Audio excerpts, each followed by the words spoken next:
1, 2, 3. No. No. Got a timer? Can you hear us okay? Can you hear the microphone? Yes, I can.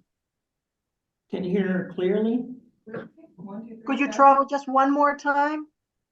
Testing 1, 2, 3. Yes, that was good. Okay, thank you. Thank you.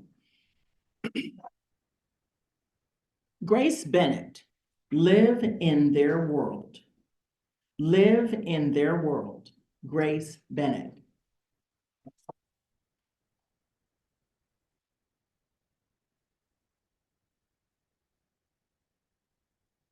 I remember the day our son Robert was born. I was in awe, in love, and scared to death. What if I botch it? What if I drop him?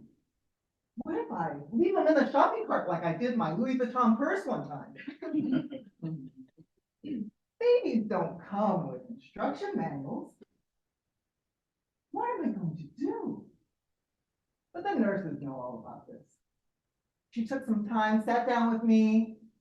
I learned to feed and burp and change the diapers to me. Then she said, one piece of advice, if you ever feel frustrated with your kids, just remember, babies live in their own world. You need to live in their world. I thought, what great advice. Easy peasy. Off we went home. Discovered, not so easy. Madam Toastmaster, fellow Toastmasters, have you ever been frustrated with children? Potty training, toddlers, the teens. Oh my goodness. Over the course of time, that wonderful advice, live in their world, made its way back into the deep recesses of my mind. In other words, I totally forgot all about it. We ended up with 3 children.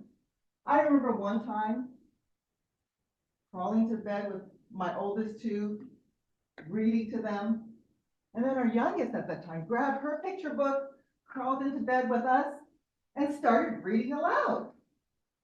Well, we can't both read aloud. Katie, read to yourself, honey. Okay. And she continued reading out loud. Hun, read to yourself. I am. And she continued reading out loud. Oh my gosh, I got so frustrated. Katie, read to yourself. I am. Oh, 3-year-old mind doesn't know that read to yourself meant silently in your head. I felt so bad. I couldn't stop her sobbing. She doesn't even remember it today, but I am sure I caused irreparable damage. As you get older, the parent-child relationship flips. My mom, when she was 9 years old, decided to move from California to Texas to live with us. That was great. She was healthy, did her own finances, did her own laundry. She's a strong woman.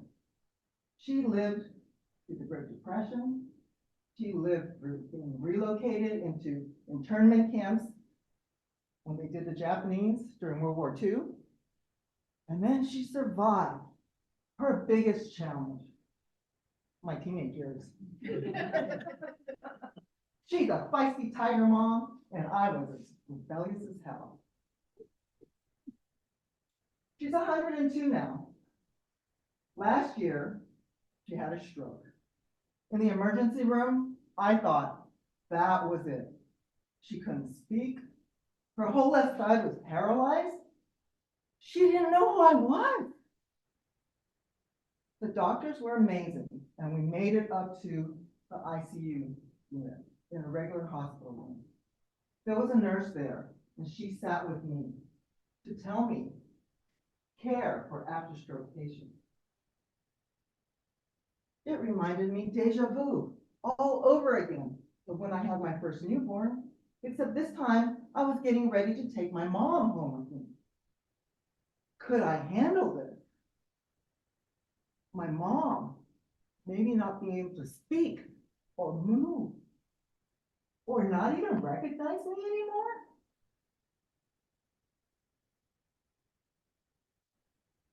Did I tell you she was a strong woman? She surprised everybody. She's back walking, talking. I'd say 95% recovered. It was a miracle. 5%, something's a little off. And now it's more like having a toddler than an infant at home. But if you're a parent, you know that toddlers are a lot harder to deal with than an infant. Sometimes we argue because I get frustrated because she can't remember the thing we talked about 10 minutes ago. And she might ask me, it seems like 20 times during the day, what day of the week it is. And I do my best to answer her like it's the first time. But I know it's not good enough. Because the other day I overheard her asking my husband, is Grace mad at me? And just broke my heart. Why is it that we're on our best behavior, so polite to acquaintances, maybe even strangers, yet we're so quick to get frustrated and lash out at the ones we love the most? It doesn't make sense. If we choose to live in their world, our relationships with the ones we love the most will flourish and grow. They'll transform. Those closest to us will feel seen and heard and then cherished.